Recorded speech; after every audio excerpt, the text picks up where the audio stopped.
नमस्कार। बुलेटिन लेकर मैं हूं आपके साथ संदीप निरंजन। सरकार खबरों का रुख कर लेते हैं। रांची में बीजेपी प्रदेश कार्यालय में आयोजित प्रेस कॉन्फ्रेंस में प्रदेश प्रवक्ता प्रतुल शाहदेव ने राज्य सरकार के निवेश संबंधी दावों पर सवाल उठाए। उन्होंने कहा कि विपक्ष का दायित्व सरकार का रियलिटी चेक करना और उनकी कमियों को सामने लाना है। शाहदेव ने कहा कि सरकार 99,000 करोड़ रुपए के निवेश का दावा कर रही है, जबकि दावोस यात्रा के दौरान हुए अधिकांश एमओयू पहले ही सार्वजनिक किए जा चुके हैं। उनका आरोप था कि करीब 80% एमओयू पहले से तय थे। ऐसे में उन्हें दोबारा नई उपलब्धि के रूप में प्रस्तुत करना उचित नहीं है। उन्होंने स्पष्ट किया कि बीजेपी निवेश का विरोध नहीं करती, लेकिन पुराने प्रस्तावों को नई योजना बताना जनता को भ्रमित करने जैसा है। शाहदेव ने कहा कि राज्य की जनता कागजी घोषणाओं नहीं बल्कि धरातल पर उद्योग, निवेश और रोजगार के अवसर देखना चाहती है। उन्होंने कहा कि सरकार बेहतर कार्य करेगी तो विपक्ष भी सकारात्मक सहयोग देने को तैयार रहेगा।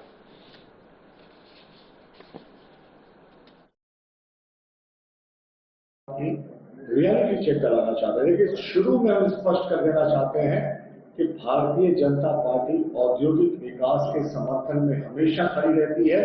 अगर आप धरातल पर प्रोजेक्ट्स को उतारें, झारखंड की आदिवासी मूलवासी जनता और यहाँ के झारखंड वासियों का हित का ख्याल रखें, तो भारतीय जनता पार्टी आपका पूरा स्वागत करेगी माननीय मुख्यमंत्री जी।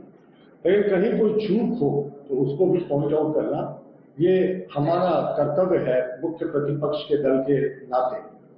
देखिए, माननीय मुख्यमंत्री जी ने अभी दिल्ली में स्टेक होल्डर्स कॉन्फ्रेंस को संबोधित किया और एक बार घोषणा की गई सरकार के द्वारा कि 99,000 करोड़ का वो निवेश जो है इस बार आएगा। अब ये सरकार 99 के खेल में क्यों पड़ रही है, ये मुझसे समय से परे है। जब सारा फिगर का खेल था 1,00,000 करोड़ का ये लिखा सकते थे। देखिए, अभी कुछ दिन पहले माननीय मुख्यमंत्री जी 6-7 महीने पहले डावोस यात्रा गए थे और मेरी शब्दों को गौर कीजिएगा। डावोस यात्रा में जो एमओयू हुआ था, एमओयू कोई घोषणा नहीं हुई। अजाप्ता उद्योग सचिव और जो संबंधित कंपनी के अधिकारी थे उनके बीच जो एमओयू हुआ था, 80% दिल्ली में फिर से वही एमओयू की घोषणा हुई। अगर माननीय मुख्यमंत्री जी और उनकी टीम ने से कहा होता कि ये प्रोजेक्ट्स हैं और भविष्य में इन पर हम एमओयूज करेंगे तो समझ में आता, पर ये तो कर चुके थे। एमओयूज, फाइल, मुस्कुराते हुए चेहरे, फाइल, सत्ता बदली, ये सारा कुछ डावोस में हो चुका था। फिर उसको दोहराने की क्या आवश्यकता है। पूरे तरीके से दिल्ली यात्रा के दौरान जो कुछ भी हुआ हम उसको मानते हैं कि रीपैकेजिंग करके नया जो है वो इन्वेस्टमेंट दिखाने की कोशिश कर रहे हैं। देखिए, ये सरकार के पीआरडी विभाग ने अपने ऑफिशियल वेबसाइट पर ये जारी किया था। डावोस यात्रा पे जब माननीय मुख्यमंत्री गए थे तो उसके बाद ये मुख्य निवेश जो है वो एमओयूज में, फिर से शब्दों पे गौर करा रहा हूं, एमओयूज घोषणा नहीं हुई। उसमें मुख्य रूप से जिंदल स्टील था जिसका 40,000 करोड़ रुपए का था। और मित्रों, मैं ये अभी के लिए एमओयू की बात कर रहा हूं, ये डावोस यात्रा 6-7 महीने पहले जो हुई थी उसके समय के एमओयूज की बात कर रहा हूं। जिंदल न्यूक्लियर पावर प्लांट के 30,000 करोड़ के इन्वेस्टमेंट की घोषणा की ये थी। न्यूक्लियर पावर प्लांट पर हम विस्तार से चर्चा करेंगे। और इसके अतिरिक्त इन्होंने रूटा सन्स के द्वारा 10,000 करोड़ के जो integrated steel power and cement plant की घोषणा की थी। और टाटा स्टील के द्वारा हिसामा एंड इजी मिल्क टेक्नोलॉजी के तहत करीब 7,600 करोड़ की इन्वेस्टमेंट की घोषणा की थी।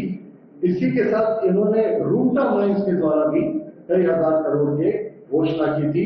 अंबुजा सीमेंट की भी 1,000 करोड़ की घोषणाएं थी। मतलब ये घोषणाएं थी डावोस यात्रा के समय, इस यात्रा के समय की नहीं, माफ कीजिएगा, घोषणा नहीं, एमओयू हुए थे। एमओयू यानी मेमोरेंडम ऑफ अंडरस्टैंडिंग हुई थी। नेशनल स्टेक होल्डर्स कॉन्फ्रेंस में माननीय मुख्यमंत्री जी ने और उनकी सरकार ने कहा कि हम 99,000 करोड़ का इन्वेस्टमेंट लेकर आ रहे हैं और 99,000 करोड़ इन्वेस्टमेंट में फिर से उन्हें इन्वेस्टमेंट को गिना दिया जिसका वो ऑलरेडी एमओयू कर सके हैं। Jindal steel plant 40,000 crore, nuclear power plant 30,000 crore, रूटा सन्स 10,000 करोड़, ये सारे इन्वेस्टमेंट मैं आपको बता चुका हूं। टाटा स्टील की साधना टेक्नोलॉजी जिसकी मैं चर्चा कर चुका हूं 7,000 करोड़, रूटा माइंस 3,000 करोड़, यानी जितनी घोषणाएं मैंने आपको बताई, अंबुजा सीमेंट 1,000 करोड़, यानी जितनी घोषणाएं मैंने आपको बताई कि उन्होंने डावोस के समय एमओयू किया था वही फिर से इन्होंने एक बार फिर से कर दिया। तो हमारा प्रश्न है कि माननीय मुख्यमंत्री जी, हमने कहा ना कि हम कभी भी विरोध नहीं करते इन्वेस्टमेंट का, अच्छे मन से आप नए इन्वेस्टमेंट लाए, यहाँ के झारखंड वासियों के हितों का ख्याल रखें, तो इसका स्वागत है। क्योंकि जाहिर तौर पर एम्प्लॉयमेंट बढ़ता है, लेकिन सब कुछ 2001 में भी आपने कुछ, 2021 में भी आपने इन्वेस्टमेंट की घोषणा की थी, एमओयूज की घोषणा की थी। 2026 में डावोस यात्रा के बाद शुरुआत में बिल्कुल यही एमओयूज किए थे और आज फिर से यही एमओयूज किए। रांची में झारखंड प्रदेश कांग्रेस कमेटी के अल्पसंख्यक विभाग की प्रदेश कार्यकारिणी की बैठक आयोजित की गई। बैठक में संगठन को मजबूत बनाने के साथ साथ विशेष गहन पुनरीक्षण यानी एसआईआर प्रक्रिया को लेकर विस्तार से चर्चा हुई। प्रदेश प्रभारी मंजूर अंसारी ने कहा कि अल्पसंख्यक समाज के बीच बीएलओ कार्य कर रहे हैं और कम समय में उन्हें अधिक जिम्मेदारी निभानी पड़ रही है। उन्होंने कार्यकर्ताओं से अपील की है कि वे बीएलओ का पूरा सहयोग करें ताकि किसी भी पात्र मतदाता का नाम गलत तरीके से मतदाता सूची से न कटे। बैठक में यह भी चिंता जताई गई कि कुछ क्षेत्रों से अल्पसंख्यक बस्तियों के नाम काटे जाने की शिकायतें मिल रही है। कांग्रेस नेताओं ने कहा कि संगठन का प्रत्येक पदाधिकारी लोगों की सहायता करेगा और एक भी पात्र मतदाता का नाम सूची से हटने नहीं दिया जाएगा। इसके लिए कार्यकर्ताओं को प्रशिक्षण कर योजनाबद्ध तरीके से काम करने पर जोर दिया गया।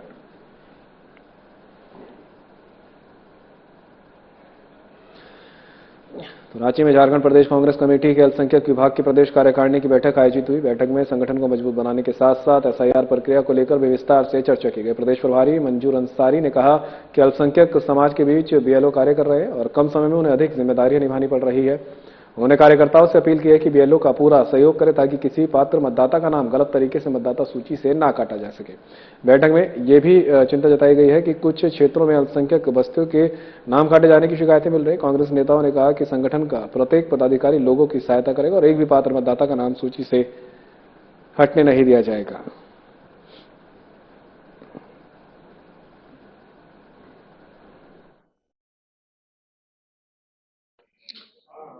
संगठन है, संगठन में लोग काम करते हैं। हमारी जो एक लंबी अनुभव है झारखंड का लेकर के, जो हम व्यक्तिगत रूप से चिंतित रहते हैं कि जो हमारी जीडीपी झारखंड की है, आखिर बिहार से झारखंड को अलग होने का कुछ तो वजह रहा होगा कि बिहार से झारखंड को अलग किया गया। तो हम अगर पूरे क्षेत्र का भ्रमण करें, हम सभी जिलों का अगर हम भ्रमण करें तो हमें ऐसा लगता है कि झारखंड के लिए बहुत ही अभी काम करने की जरूरत है। हमें काम करना होगा। जीडीपी हमारे हाथ में नहीं है।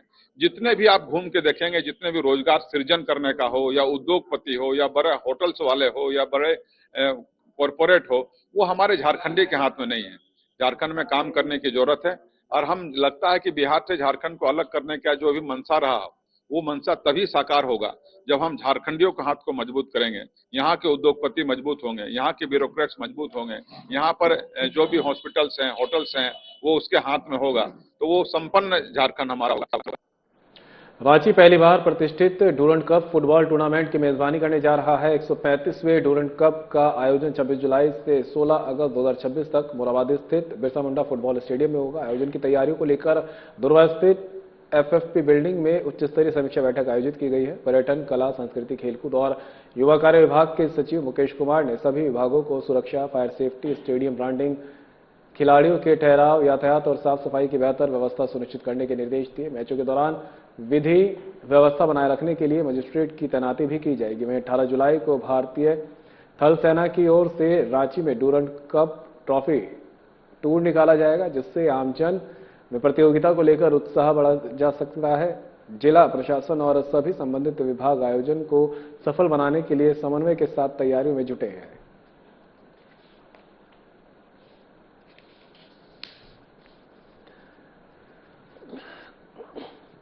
रांची में पहली बार प्रतिष्ठित डूरंड कप फुटबॉल टूर्नामेंट की मेजबानी करने जा रहा है। 135वें डूरंड कप का आयोजन 26 जुलाई से 16 अगस्त 2026 तक मोराबादी स्थित बिरसा मुंडा फुटबॉल स्टेडियम में होगा। आयोजन की तैयारियों को लेकर धुर्वा स्थित एफएफपी बिल्डिंग में उच्च स्तरीय समीक्षा बैठक आयोजित की गई। पर्यटन, कला, संस्कृति, खेलकूद एवं युवा कार्य विभाग के सचिव मुकेश कुमार ने सभी विभागों को सुरक्षा, फायर सेफ्टी, स्टेडियम ब्रांडिंग, खिलाड़ियों के ठहराव, यातायात और साफ सफाई की बेहतर व्यवस्था सुनिश्चित करने के निर्देश दिए। मैचों के दौरान विधि व्यवस्था बनाए रखने के लिए मजिस्ट्रेट की तैनाती भी की जाएगी। वहीं 18 जुलाई को भारतीय थल सेना की ओर से रांची में डूरंड कप ट्रॉफी टूर निकाला जाएगा, जिसमें आमजन में प्रतियोगिता को लेकर उत्साह बढ़ाया जा सके, जिला प्रशासन और सभी संबंधित विभाग आयोजन को सफल बनाने के लिए समन्वय के साथ तैयारियों में जुटे हैं।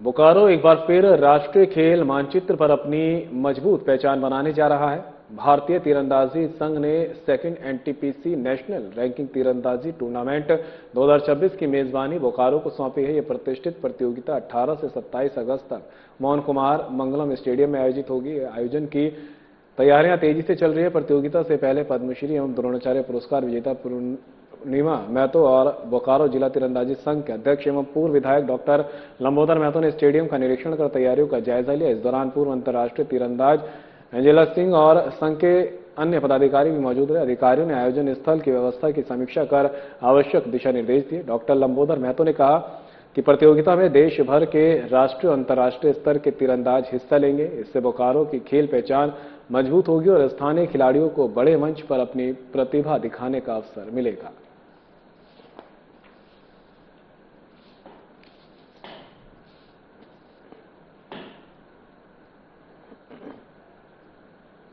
बोकारो एक बार फिर राष्ट्रीय खेल मानचित्र पर अपनी मजबूत पहचान बनाने जा रहा है। भारतीय तीरंदाजी संघ ने सेकंड एनटीपीसी नेशनल रैंकिंग तीरंदाजी टूर्नामेंट 2026 की मेजबानी बोकारो को सौंपी है। यह प्रतिष्ठित प्रतियोगिता 18 से 27 अगस्त तक मोहन कुमार मंगलम स्टेडियम में आयोजित होगी। आयोजन की तैयारियां तेजी से चल रही हैं। प्रतियोगिता से पहले पद्मश्री एवं द्रोणाचार्य पुरस्कार विजेता पूर्णिमा महतो और बोकारो जिला तीरंदाजी संघ के अध्यक्ष एवं पूर्व विधायक डॉक्टर लंबोदर महतो ने स्टेडियम का निरीक्षण कर तैयारियों का जायजा लिया। इस दौरान पूर्व अंतर्राष्ट्रीय तीरंदाज एंजेला सिंह और संघ के अन्य पदाधिकारी भी मौजूद रहे। अधिकारियों ने आयोजन स्थल की व्यवस्थाओं की समीक्षा कर आवश्यक दिशा निर्देश दिए। डॉक्टर लंबोदर महतो ने कहा कि प्रतियोगिता में देश भर के राष्ट्रीय और अंतर्राष्ट्रीय स्तर के तीरंदाज हिस्सा लेंगे। इससे बोकारो की खेल पहचान मजबूत होगी।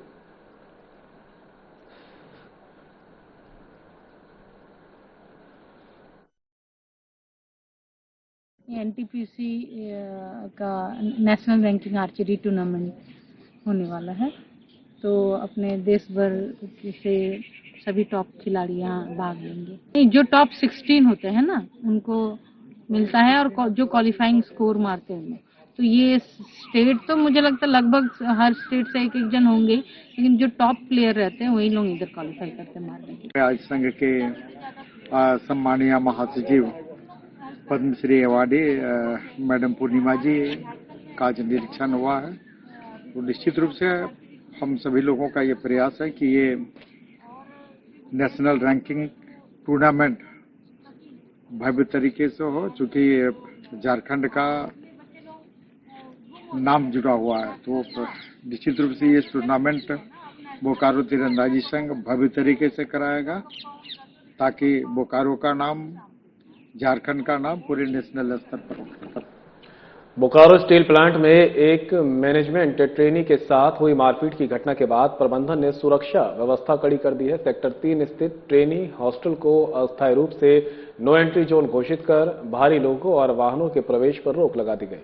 मुख्य गेट पर अतिरिक्त सुरक्षा गार्ड तैनात किए गए हैं ताकि ट्रेनी कर्मचारियों की सुरक्षा सुनिश्चित की जा सके। मामले में मैनेजमेंट ट्रेनी मनीष कुमार ने सिटी थाना में प्राथमिकी दर्ज कर ठेकेदार धर्मवीर और अरविंद ठाकुर पर मारपीट का आरोप लगाया। शिकायत के अनुसार दोनों ने बिना किसी कारण अपशब्द कहे और विरोध करने पर हमला कर दिया। पुलिस ने मामला दर्ज कर जांच शुरू कर दी है। घटना पर बीएसएल ऑफिसर्स एसोसिएशन ने भी कड़ी नाराजगी जताई है। महासचिव अजय कुमार पांडे ने दोषियों के खिलाफ सख्त कार्रवाई और भविष्य में ऐसी घटनाओं की पुनरावृत्ति रोकने के लिए मजबूत सुरक्षा व्यवस्था की मांग की है।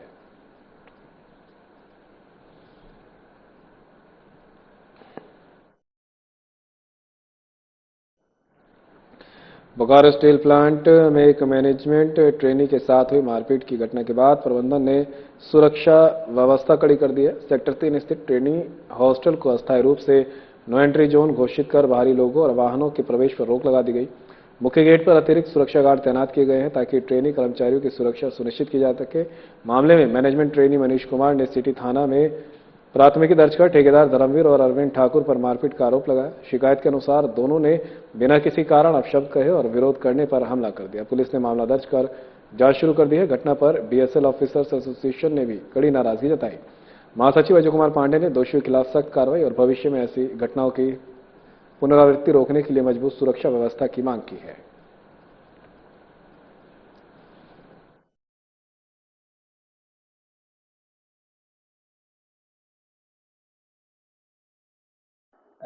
एक्चुअली मैं सबसे पहले मैं बताना चाहूंगा कि मुझे जानकारी कल बोकारो हमारे आगमन के बाद में मिला। मैं विगत 4 तारीख से अपनी बेटी की शादी में जमशेदपुर में था। कल ही वापसी हुई है मेरी। मुझे फोन पे ये सूचित किया गया, हमारे ही एसोसिएशन के लोगों ने बताया कि हमारे एक मैनेजमेंट ट्रेनिंग के साथ में मारपीट की गई है किसी ठेकेदार के द्वारा, और वो ट्रेनिंग हॉस्टल में। और इस संदर्भ में हमने तत्काल अपने उप महासचिव को बोला, ईडी वर्क से भी वो उन्होंने कल मुलाकात किया है और इस घटना की निंदा की गई है हमारे एसोसिएशन की तरफ से, और सारे लोग इसमें एकजुट हैं। अगर कोई एजेंसी इस तरह की घटना को अंजाम देता है तो इसको बर्दाश्त नहीं किया जाएगा। और ये विगत कुछ दिनों से देख रहे हैं कि हमारे एजेंसी थोड़ा बढ़ चढ़ करके कुछ भी कानून को हाथ में लेने को तैयार हो जा रहे हैं।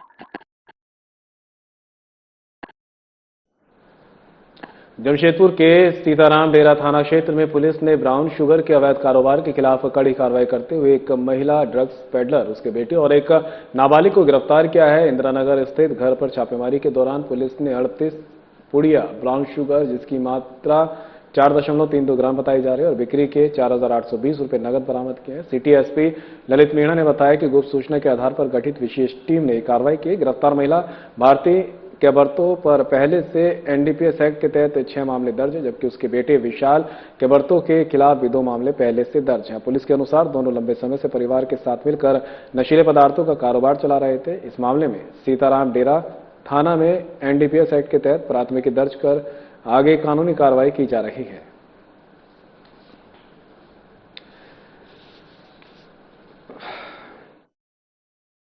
बजे एक सूचना सीताराम डेरा क्षेत्र से प्राप्त हुई, जिसमें कुछ लोगों के द्वारा एनडीपीएस या मादक पदार्थों के व्यापार में संलिप्त होने या उसे खरीद बिक्री करने का खबर हमें मिली। इस मामले की गंभीरता को देखते हुए वरीय पुलिस अधीक्षक महोदय के निर्देशानुसार हमारे द्वारा एक टीम का गठन किया गया। टीम में एएसपी इस क्षेत्र के प्लस थाना प्रभारी और अन्य सदस्य छापेमारी दल में शामिल थे। उनके द्वारा सूचना पर आगे अग्रतर कार्रवाई करते हुए इंदिरानगर क्षेत्र, रूम पाइप इंदिरानगर क्षेत्र में जहां की लोकेशन प्राप्त थी वहां पर जाया गया और कुछ लोगों को ब्राउन शुगर के साथ में गिरफ्तार किया गया। बोकारो में चैन स्नैचिंग की घटनाएं लगातार बढ़ती जा रही है। ताजा मामला सेक्टर 4 थाना क्षेत्र के लक्ष्मी मार्केट का है, जहां गोमिया निवासी कनकलता सिन्हा अपने बच्चे का इलाज कराने आई थी। इसी दौरान बाइक सवार 2 बदमाशों ने उनके गले से सोने की चैन झपट ली और मौके से फरार हो गए। घटना के बाद पीड़िता ने आसपास मौजूद लोगों से मदद की अपील की है, लेकिन किसी ने भी आरोपियों का पीछा करने का प्रयास नहीं किया। बाद में पीड़िता के पति संजय सिन्हा ने सेक्टर 4 थाना में शिकायत दर्ज कराई। सूचना मिलते ही पुलिस मौके पर पहुंची और मामले की जांच शुरू कर दी। शहर में लगातार बाइक चेकिंग अभियान चलने के बावजूद अपराधियों के बेखौफ होकर वारदात को अंजाम देने से कानून व्यवस्था पर सवाल उठ रहे हैं। पुलिस आसपास के सीसीटीवी फुटेज खंगाल रही है और आरोपियों की तलाश में जुटी हुई है।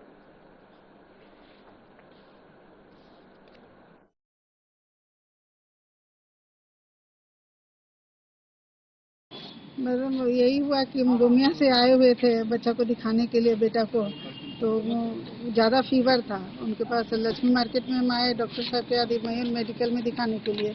उस बीच में एक कॉल किए सिर्फ हम बीजीएच में मेरे बहनोई ड्यूटी करते हैं, तो आई डिपार्टमेंट में है। उनको कॉल किए और कॉल करने के बाद में तुरंत मतलब हम अपने आप को संभालते तब तक तो वो बाइक पर था, वो आया और पीछे से ऐसे घूम करके आया, ऐसे खड़ा हुआ था, ऐसे पीछे से आया, ऐसे घिसते हुए चला।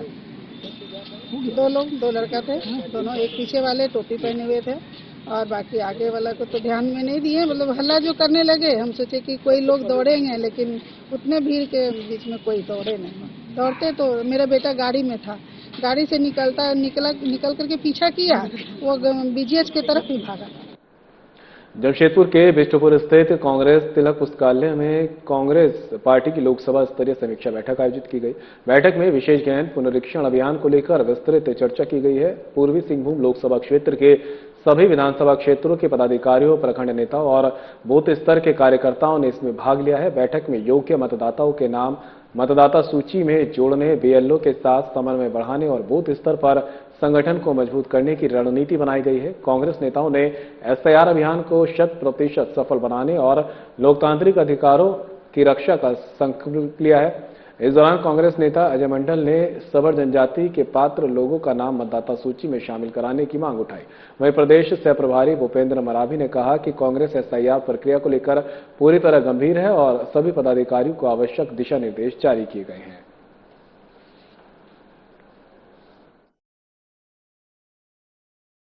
जिला के लोकसभा में समीक्षा बैठक करने आए हुए थे यहाँ पे, जो अभी आपके झारखंड प्रदेश में एसआईआर को लेकर काम चल रहा है। झारखंड प्रदेश के प्रभारी आदरणीय के राजू सर के मार्गदर्शन में हम लोग एसआईआर को लेकर कांग्रेस पार्टी बहुत ही सजग है और लगातार समीक्षा बैठक हो रही है। अभी सभी लोकसभा में जाने का हम लोग प्रयास कर रहे हैं। लगभग ये आपके जमशेदपुर लोकसभा में है, तो यहाँ पे हमारे BLA-2 की क्या स्थिति है, पंचायत की कमेटियां बनी कि नहीं बनी, एसआईआर में क्या काम है, हम कैसे हमारे जो पात्र मतदाता हैं, पात्रता उनको हमारे कार्यकर्ता कितनी मदद कर पा रहे हैं। क्योंकि एसआईआर आपने देखा पश्चिम बंगाल में हुआ, क्या स्थिति हुई, आपके बिहार में हुआ, वहाँ पे क्या स्थितियाँ हुई। तो लगातार पार्टी संगठन को लेके एसआईआर को लेके सजग है और संगठन के सभी पदाधिकारियों को निर्देशित करे कि सबको मिल के काम करना है। BLA-2 बनाने में, पंचायत की कमेटियाँ बनाने में, मंडलम में, सेक्टर में, सबको मिलके जिला संगठन का हम सब लोगों को निर्माण करना है, ताकि आने वाले समय में हम संगठन को भी मजबूत कर सकें। आज ये समीक्षा बैठक में तय हुआ कि किसी भी संगठन को मजबूती के लिए कैसे तेज धारदार बनाना है, उसके संदर्भ में हमारे जो सह प्रभारी जो हैं झारखंड प्रदेश कांग्रेस कमेटी के, उन तमाम उपस्थित प्रदेश कांग्रेस कमेटी के पदाधिकारी, प्रखंड कांग्रेस कमेटी के अध्यक्ष, प्रखंड कांग्रेस कमेटी के प्रभारियों को अपना जो है गुरु मंत्र दिए और उन्होंने कहा है कि आगामी विधानसभा, आने वाले विधानसभा और आने वाले लोकसभा के लिए जामताड़ा के नाला विधानसभा क्षेत्र के कुंडहित मंडल में सर्पदंश की घटना ने पूरे इलाके को शोक में डुबो दिया है। बीजेपी कुंडहित मंडल के उपाध्यक्ष रवि बाध्यकर का सर्पदंश के बाद समुचित इलाज नहीं मिलने से पश्चिम बंगाल के सिवड़ी सदर अस्पताल में निधन हो गया। घटना की सूचना मिलते ही बीजेपी जिलाध्यक्ष सुमित शरण, पूर्व मंत्री सत्यानंद झा बाटुल और वरिष्ठ नेता माधव चंद्र महतो दिवंगत नेता के आवास पहुंचे। नेताओं ने पार्थिव शरीर पर बीजेपी का झंडा अर्पित कर श्रद्धांजलि दी और परिवारजनों को सांत्वना दी। इस दौरान बीजेपी ने जिले की स्वास्थ्य व्यवस्था पर सवाल उठाते हुए सरकार को घेरा। जिलाध्यक्ष सुमित शरण ने आरोप लगाया कि जिले में सर्पदंश के इलाज की पर्याप्त व्यवस्था नहीं है, जिसके कारण मरीजों को दूसरे राज्य ले जाना पड़ता है और समय पर उपचार नहीं मिलने से जान चली जाती है। बीजेपी नेताओं ने स्वास्थ्य सुविधाएं तत्काल बेहतर करने की मांग की है।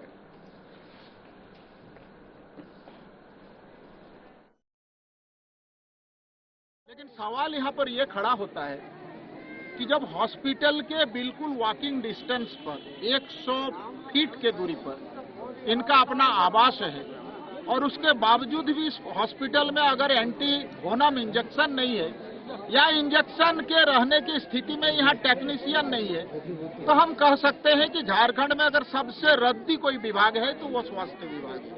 मैं हेमंत जी से ये कहना चाहूंगा, यहाँ के आदरणीय मुख्यमंत्री जी से, कि अगर आप झारखंड के लोगों से प्यार रखते हैं तो इस पागल मंत्री को अविलंब हटाइए।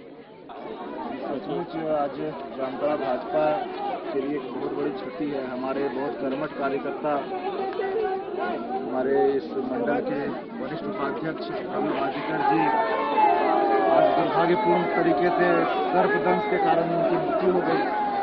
इसमें एक अपूरणीय क्षति है और साथ साथ मैं एक बात और कहना चाहता हूं कि प्रशासन की घोर लापरवाही।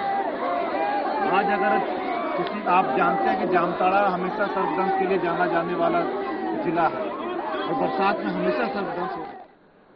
और फिलहाल इस बुलेटिन में मेरे साथ इतना ही, लेकिन जाते जाते एक नजर इस वक्त की बड़ी खबरों पर।